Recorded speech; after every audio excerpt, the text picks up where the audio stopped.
All right, hey guys, welcome in. Today we got a Stranger Things logo design that we are doing. Popular show that a lot of my kids are excited for, all the little characters. Now I've had these coloring sheets in here for a couple weeks and kids have been really into it, so I thought I'd do a little Stranger Things video that I haven't done already. okay, so we're gonna start out with the logo design, probably about the size of my hand. Then you can customize the background however that you want. First thing that I'm gonna do is give myself a little bit of a border frame, like from one side to the other, just so I kind of know where everything can kind of fit in. That line kind of that goes above it.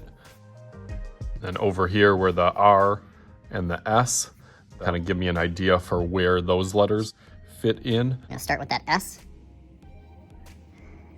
And once I have an idea for that, that'll kind of give me Next letter. Now what I sometimes do when I'm doing letters or logos designs is I'll kind of go back and forth to one side, back to the other side, just so I make sure everything's fitting and I don't run out of room. Rush it a little bit too fast.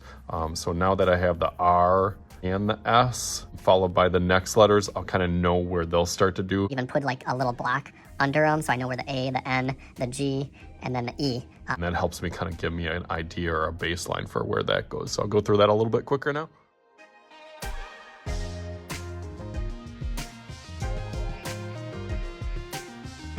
Okay, now you can see that a little bit better, how I got it kind of mapped out. So now I'm gonna take my marker and outline that. So I'll go through that a little bit quicker.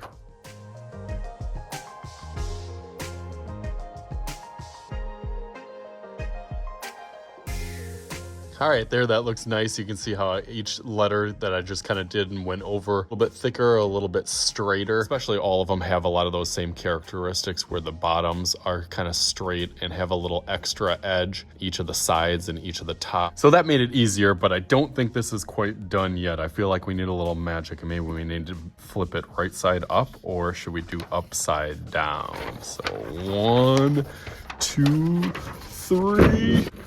Ready? Boom! All right, there it is. Of course, as always, I used a whole bunch of different tools and supplies to get everything just right on here. It's never really easy to do a full background like this, but I thought I'd challenge myself and take it kind of to the next level, where it was a pretty good start before, but as I always say, I want it to be a great finish. So hopefully you guys had some fun with this and could do your own rendition of Stranger Things. So as always, I am Mr. Shooty. This is Mr. Shooty's Art Channel. We'll talk to you guys later.